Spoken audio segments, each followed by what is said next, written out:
Hello guys, welcome back to my channel. నేను మీ highlights club.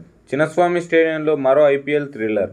కానీ ఈసారి మ్యాచ్ ఒకే దిశలోనే వెళ్ళిపోయింది. ఆర్సీబీ పూర్తిగా డామినేట్ చేస్తూ లక్నోపై క్లినికల్ విక్టరీని సాధించింది. మరి ఈ మ్యాచ్ ఎలా మలుపు తిరిగిందో చూద్దాం. మొదట బ్యాటింగ్ చేసిన ఎల్ఎస్జీ 20 ఓవర్లలో 146 పరుగులు మాత్రమే చేయగలిగింది. పిచ్ కాస్త స్లోగా ఉండటంతో బ్యాట్స్మెన్ స్ట్రోక్స్ ఆడడానికి కష్టపడ్డారు. మిట్కెల్ మార్ష్ 40 పరుగులతో కొంచెం స్టెబిలిటీ ఇచ్చినా పెద్ద పార్ట్నర్షిప్ మాత్రం బిల్డ్ కాలేదు. స్టార్ట్ ఉంది కానీ ఫినిష్ లేదు. ఇదే ఎల్ఎస్జీ ఇన్నింగ్స్ కథ. ఆయుష్ బదోని, ముకుల్ చౌదరి చిన్న చిన్న కంట్రిబ్యూషన్స్ ఇచ్చారు, కానీ ఎవ్వరూ గేమ్ని షిఫ్ట్ చేసి ఇంపాక్ట్ చూపించలేకపోయారు. ముఖ్యంగా పవర్ ప్లేలోనే ప్రెజర్ పెరిగిపోయింది. అదే తర్వాత మొత్తం ఇన్నింగ్స్ను ప్రభావితం చేసింది. 147 టార్గెట్తో బరిలోకి దిగిన ఆర్సీబీ స్టార్ట్లోనే ఫిల్సాల్ వికెట్ కోల్పోయింది.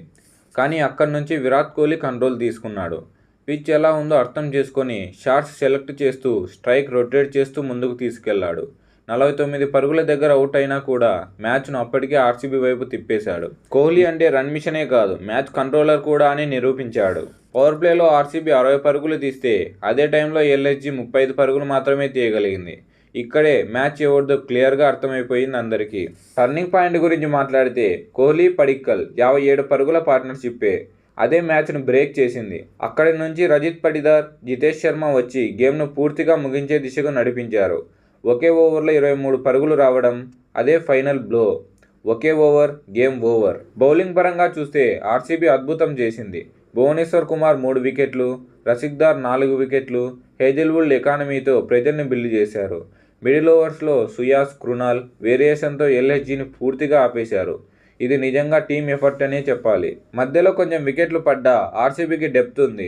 డేవిడ్, షెపర్డ్ కూల్గా ఫినిష్ చేశారు. చివరిగా షెపర్డ్ బౌండరీతో మ్యాచ్ను ముగించాడు.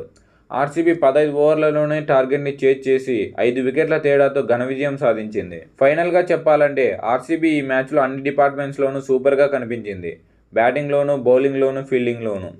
ఎల్ఎస్జీ మాత్రం బ్యాటింగ్లో వెనుకబడింది. ఇక ముందు కూడా ఆర్సీబీ ఇలాగే కొనసాగితే టైటిల్ రేస్లో స్ట్రాంగ్ కాంపిటీటర్ అవుతుందనే చెప్పాలి. ఇలాంటి ఐపీఎల్ కంటెంట్ తెలుసుకోవాలనుకుంటే మన ఛానల్ని సబ్స్క్రైబ్ చేసుకోండి. వీడియో నచ్చితే లైక్ చేయండి, మీ ఫ్రెండ్స్కి షేర్ చేయండి. అలాగే ఈసారి ఐపీఎల్లో ఎవరు గెలుస్తారనుకుంటున్నారో కామెంట్ చేయండి. Thanks for watching.